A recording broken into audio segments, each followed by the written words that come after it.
right into things. So today comes down the pipeline.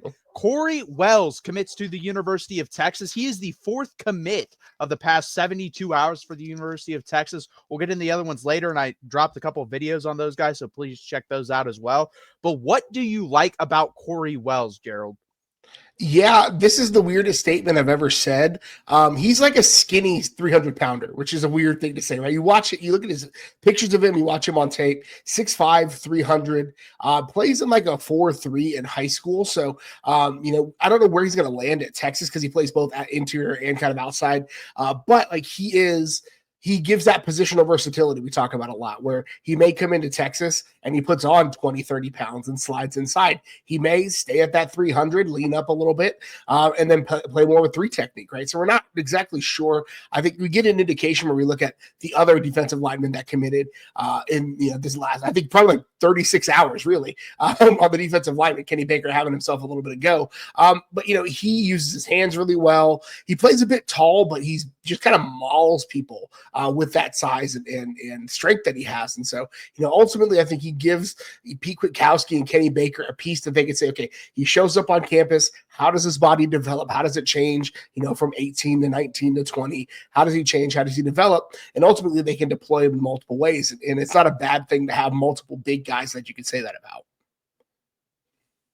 No, I agree. I think he plays really well versus the run, especially. And I think you see that with Dylan Berryman and him. I think these are your 2 nose tackles in this class. I think they're basically done at that position for right now. Not done the defensive line position at all. Obviously, I think you're going to add 2, maybe 3 more guys there, depending on the prospects. Obviously, you're willing to stretch the limit you take there if a guy's like a Lamar Brown. If Lamar Brown wants to come to Texas and Texas at 4, they're going to take Lamar Brown. If it's someone like a 2 or 3 star, probably not going to take him if they're already at 4. But I think this guy plays great. Leverage is what I see. Even for his size, he plays with pretty good leverage. But I agree. I don't think he is someone you plug and play right away. Like, I think this guy, again, sit for a year, maybe even 2, and then plays at the University of Texas. But he's a guy that is wanted by a lot of SEC schools, so a very good football player. Auburn wanted him. He went on a visit to Ole Miss. Mississippi State, obviously pretty close. They wanted him as well. No offense to them. That's kind of out of their ballpark. I know he's close, but this guy, when you're getting Auburn, Ole Miss, and Texas involved, no offense, Mississippi State's just not playing in that realm right now. But yeah, 6'5", 300 pounds is crazy. This is a guy that could easily be 6'6", 330 by the time he plays real football at Texas, which is a large human being. We're talking T'Vondre Sweat level like height, but in better shape than T'Vondre Sweat was at the University of Texas. So that'd be really, really crazy if he's able to play there at that weight. And overall, Texas has just done a phenomenal job of filling the holes they need. And I think they're starting to specify also on the defensive line, getting a guy like this in Dylan Berryman. They're not having to get these tweeners and then kind of putting them where they need them to be. They're like, hey, this guy's a perfect nose tackle. Guess what? We're going to fill him out, get his frame right, teach him how to pass rush, and he's going to be great because he's already good versus the run. And that's basically what you want your nose tackle to be anyways. Yeah, and I think you look at again a guy with his skill set, with his size, and Texas has a history of taking guys who are he is a bit of a tweener, not necessarily from an evaluation standpoint, but from is he going to play more inside? Is he going to play more outside? You look at a guy. I mean, T'Vondre Sweat came to Texas as a defensive end. Right, Byron Murphy came to Texas as a more outside player, as a defensive end. I think if memory serves, right. So Texas has an opportunity to really create a pipeline of these guys where they can take them, shape their body, put them in the right position, and ultimately Texas has this brand now that they're putting defensive linemen in the league, right, for multiple years. For the last 3 or 4 years, Texas has had guys playing in the league at high levels, dating back to Poona Ford, right. Even under Tom Herman and Charlie Strong, guys like Poona Ford came in. Texas has done a really good job of showing that they're the place to go if you want as a defensive lineman to get into the league. And we've talked about it before on this show. The guys that Texas is recruiting are not going to, or they're always going to get paid regardless of where they end up. So showing Kenny Baker doing a really good job of showing his plan for these guys, showing their future at Texas, and showing that, hey, if you want to go to the league as a defensive tackle, come play for us. It's really, really incredible what Texas has done.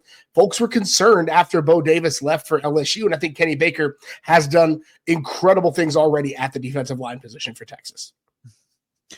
Rick, shout out to you, my friend. He is a new subscriber as well. Byron, I have not seen you in here, so if you haven't subscribed yet, subscribe as well. But Rick was defending me in the comments with the Ohio State video, so I appreciate that, Rick. And I got you off the screen there. You asked me to get your ugly mug off the screen, so I got you off the screen. But yeah, I think this is a big win because, Texas has been able to get guys drafted in the past, even under Tom Herman, even a little bit under Charlie Strong, but it's been the trenches that have been missing. And we see Lee Allen Clark come in. We see guys like that come in, Kenny Baker, who, we questioned. We did not know how he would do. Guess what? He's killed it. He's done better than Bo Davis did in college at recruiting. Development, we'll have to see.